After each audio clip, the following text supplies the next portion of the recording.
শিশু একাডেমি সহ যে সাংস্কৃতিক অঙ্গনগুলো আছে সেখানে দায়িত্ব দিতে হবে। আপনি যারে তারে খুশি দায়িত্ব দিবেন না, ফ্যাসিবাদের দোসরদেরকে দায়িত্ব দিবেন না। যারা দীর্ঘ সময় ধরে ট্যাগের রাজনীতি সৃষ্টি করেছে, ট্যাগের রাজনীতি দিয়েছে জামাত শিবির, ট্যাগের রাজনীতি দিয়েছে জঙ্গিবাদ প্রতিষ্ঠিত হচ্ছে বাংলাদেশে। তাই বলতে চাই, এই বাংলাদেশের জনগণের ছাত্র জনতার রক্তস্নাত আন্দোলনের মাধ্যমে যে সরকার প্রতিষ্ঠিত হয়েছে, আমরা আপনাদের সাথে নিয়ে কাজ করতে চাই।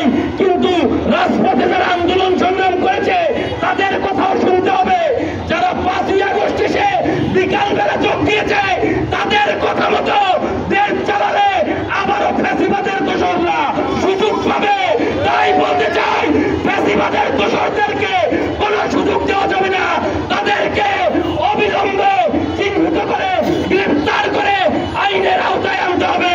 এবং যে সকল কবি সাহিত্যিকরা, সাংবাদিকরা এই ফ্যাসিবাদের বিরুদ্ধে দীর্ঘ সময়ে বয়ান তৈরি করেছে, নির্যাতিত হয়েছে, নিপালিত হয়েছে, তাদের মতামতের ভিত্তিতে এই সব জায়গায় শক্তিশালী সংবাদ মাধ্যম এবং ব্যবস্থা করে তোলার ব্যবস্থা গ্রহণ করুন। আমরা চাই না আপনাদের বিরুদ্ধে দাঁড়াতে। তাই বলতে চাই, আমাদের কথা শুনতে হবে। যারা রাজপথে ছিল তাদের কথা শুনতে হবে।